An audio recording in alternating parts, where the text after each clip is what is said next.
Radio Ramim vous présente des portraits d'ici et d'ailleurs. Mes chers auditeurs, mes chères auditrices, bonjour et bienvenue sur les ondes de Radio Ramim. Je suis à Madrid, je fais une très très belle rencontre littéraire et poétique. Je suis en compagnie de la poétesse Asunción Caballero qui est ici avec moi aujourd'hui même et je suis super heureuse de l'accueillir et de discuter aujourd'hui avec elle de ses projets, de ses écrits, de ses vers, de sa poésie. Asunción, bonsoir et bienvenue sur les ondes de Radio Ramim. Hola, buenas tardes. Encantada de estar con vosotros. Bonjour, bon après-midi. Je suis enchantée d'être avec vous. Asunción, je voudrais bien que tu te présentes à nos chers auditeurs et auditrices pour qu'on puisse te découvrir et surtout les lecteurs français qui maîtrisent la langue espagnole essayent de découvrir Asunción Caballero.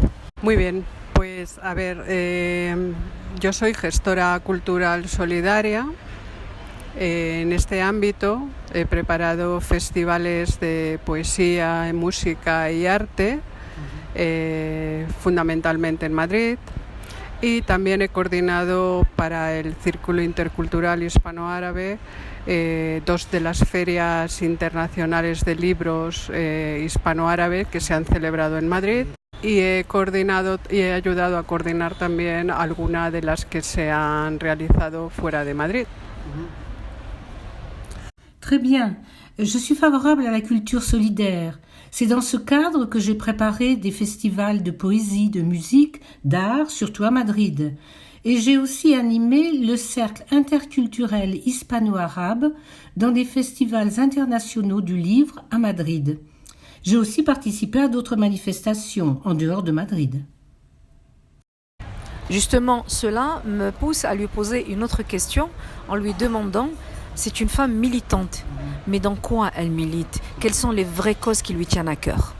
Bueno, yo creo que todas las mujeres tenemos una obligación de lucha, que es la lucha sobre todo de supervivencia, dado que vivimos en un patriarcado que nos tiene siempre bajo su zapato. Entonces, en esta lucha, sobre todo, he procurado dar voz a muchas mujeres que están silenciadas, que no pueden gritar, que no pueden decir esto nos está pasando. Y es por ello que esa es una de mis luchas, ¿no? Una lucha feminista que busca la igualdad tanto en derechos como en deberes y obligaciones y sobre todo la igualdad entre mujeres y hombres del planeta. Je crois que toutes les femmes, nous avons une obligation de lutte, que c'est une lutte pour la survie, étant donné que nous vivons dans une société patriarcale qui nous maintient sous sa domination.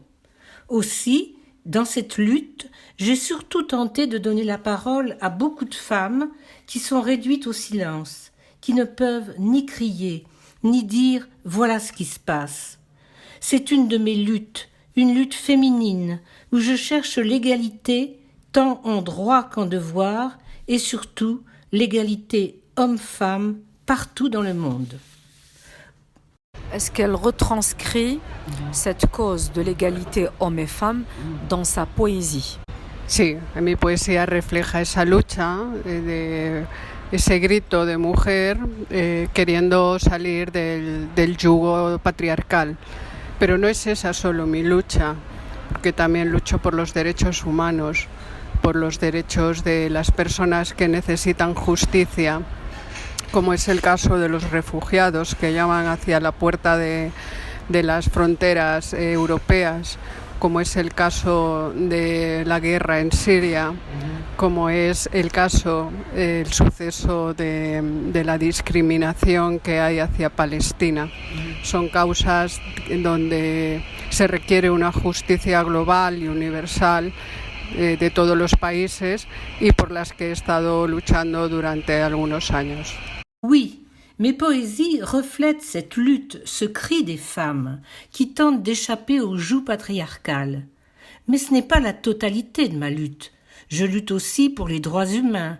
pour les droits des personnes qui ont besoin de justice, comme c'est le cas des réfugiés qui frappent aux portes des frontières européennes, comme c'est le cas de la guerre en Syrie, de la discrimination en Palestine. Ce sont des causes qui requièrent une justice globale et universelle de tous les pays, justice pour laquelle je lutte depuis des années.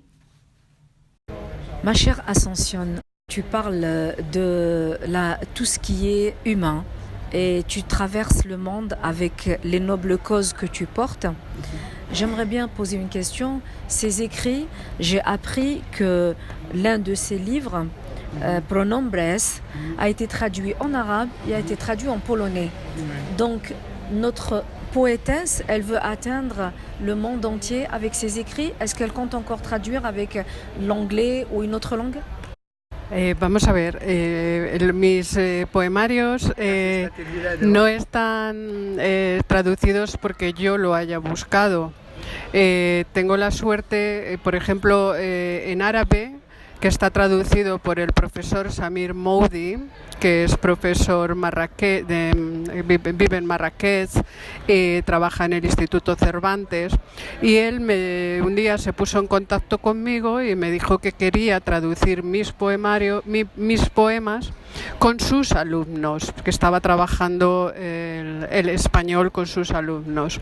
Fue una sorpresa y lo tradujo él, y para mí, claro, mi editora quiso publicarlo. En polaco, pues ha sido gracias a una amiga mía que se llama Bogumila Olanietka, una amiga polaca que es poeta.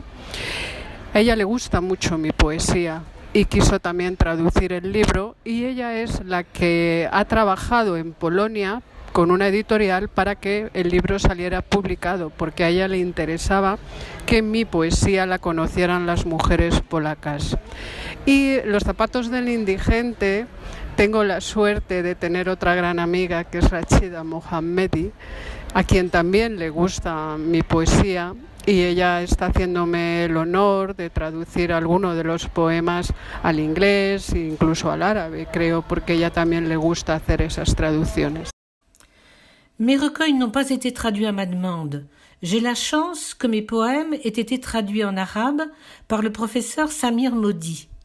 Il vit à Marrakech et travaille à l'Institut Cervantes. C'est lui qui a pris contact avec moi, car il voulait traduire mes poèmes avec ses élèves qui étudient l'espagnol. C'est ainsi qu'il les a traduits. Ce fut une surprise pour moi, et bien entendu, mon éditrice a souhaité publier cette traduction. En polonais, ce fut grâce à Bogumila Olanietka, une de mes amies poétesses polonaises, que mes poèmes ont pu être édités. Ces poèmes lui plaisaient et elle a souhaité les traduire. Elle s'est mise en contact avec un éditeur polonais afin que mon livre soit publié en Pologne et mis à la disposition des femmes polonaises. Pour un autre recueil, Los zapatos del indigente, une autre de mes amies, Rachida Mohammedi, qui aime mes poèmes, a voulu en traduire certains en anglais et en arabe. C'est un travail qui lui plaît. J'ai entendu parler qu'elle gère et qu'elle a créé une revue digitale, une revue par le net qui s'appelle Asquel. Est-ce qu'elle peut m'en parler de cette revue digitale, de ce qui se passe dedans? Est-ce que c'est du culturel? Est-ce que c'est encore du militantisme? Qu'est-ce qu'elle fait? C'est quoi son rôle dedans? Bueno, esta revista está impulsada por Chelo de la Torre y por mí, ¿no? Por de ahí viene el nombre, Aschel, As de Asunción, Chel de Chelo, Aschel. Y es una revista que busca difundir algunas de las vertientes culturales, como es la literatura propiamente dicha, en narrativa y en poesía, y también el arte. Y hay artículos, hay entrevistas, hay un poco de agenda de qué se está haciendo culturalmente en Madrid, y es difundir. Entonces ahí yo soy únicamente la coeditora de la revista, la encargada de maquetar, porque la encargada de relacionarse con los posibles colaboradores es la parte que lleva Chelo. Y yo pues maqueto la revista, hago alguna entrevista, también busco colaboradores, pero ahí no luzco mi poesía, no muestro mi poesía. Mi poesía pues va por otra vertiente y la revista es para difundir las obras de otros autores, no autoría personal. Cette revue a été créée par Cello Della Torre et moi-même, d'où le nom ASCEL, pour Asunción et Cello. Cette revue cherche à définir certains aspects de la culture, comme la littérature proprement dite, narrative et poétique, l'art. Il y a aussi des articles, des entrevues, un agenda culturel madrilène. Je suis moi-même uniquement la coéditrice de cette revue. Je suis chargée des maquettes parce que celle qui est chargée des relations avec d'autres collaborateurs est Cello. Pourtant, je fais aussi des entrevues et je recherche des collaborateurs. Mais je ne mets pas en avant mes propres poésies. La revue sert à faire connaître la poésie d'autres auteurs. Parfait. Est-ce qu'elle a l'adresse, c'est un site, est-ce qu'elle peut nous communiquer aux auditeurs de Radio Ramim à la fin de l'interview l'adresse, qu'on puisse la mettre sur les liens? Es muy fácil. En Google se teclea Aschel Digital Calameo, porque está en la plataforma de Calameo. Entonces, solo tecleando Aschel Digital Calameo ya salen todos los números que hay publicados, que hay 5 números hasta hoy. Y también tenemos publicadas 2 antologías poéticas de Grito de Mujer que están en el mismo link de Aschel Digital. Très facile. Allez sur Google, Cello Digital Calameo, et tous les numéros parus sortiront. Jusqu'à maintenant, il y en a 5, et il y a aussi 2 anthologies poétiques de cris de femmes qui sont sur le même lien. Avant la dernière question, j'aimerais lui poser celle-ci. Au vu de ce qu'on a échangé pendant cette interview, est-ce qu'elle se considère comme une écrivaine féministe ou pas? Lo intento. Vamos, mi filosofía es feminista y mi poesía habla de feminismo, que es igualdad, ¿no? Pero también mi poesía habla de derechos humanos, es intimista, sí, entonces es más general. C'est ce que j'essaie de faire. Ma philosophie est féministe et ma poésie parle de féminisme. Mais ma poésie parle aussi des droits humains. Elle est intimiste, c'est plus général. Pour finir notre chère Ascension, notre rencontre d'aujourd'hui, je voudrais savoir quels sont vos projets futurs. J'ai entendu parler que vous êtes en train de préparer un livre qui s'appelle Agua. Est-ce que vous pouvez nous parler de ce projet? Sí, Agua es el siguiente libro de poemas que está entregado ya a una editorial y está pues esperando turno para ser publicado. Es un poemario que esta vez cambio de tema, cambio de ritmo, y más que ser un poemario de lucha social, podemos decir que es un poemario de amor.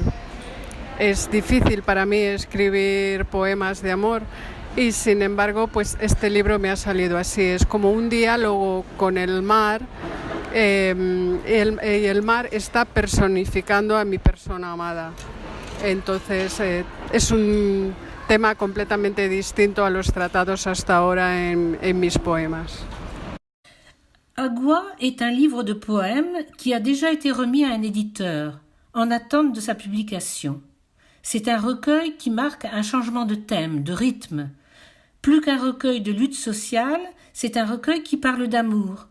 C'est difficile pour moi de parler d'amour. Et ce livre m'est venu d'un seul trait. C'est comme un dialogue entre la mère et moi. La mère personnifie la personne aimée. C'est un thème tout à fait différent de mes thèmes habituels. Encore une fois, merci beaucoup notre poétesse Ascension Caballero pour cet entretien accordé à la Radio Ramim. Est-ce que vous avez un dernier mot pour les auditeurs qui vont suivre cette interview et qui vont apprécier votre poésie? Bueno, pues gracias a vosotras por haberme acogido en vuestro programa, en vuestra emisora. Muchas gracias por la labor que estáis haciendo y muchas gracias por, en este caso, difundir mi obra y difundir pues lo que yo hago, mi humilde labor cultural. Os lo agradezco a vosotras. Gracias. Y gracias a vuestros oyentes por escucharnos. Muchas gracias. Merci de m'avoir accueilli dans votre programme. Merci pour votre travail. Merci de diffuser mon œuvre et mon humble travail en faveur de la culture. Merci aussi à vos chers auditeurs. Merci infiniment, à très très bientôt, au plaisir de vous retrouver peut-être encore une fois ici à Madrid ou peut-être elle viendra en France.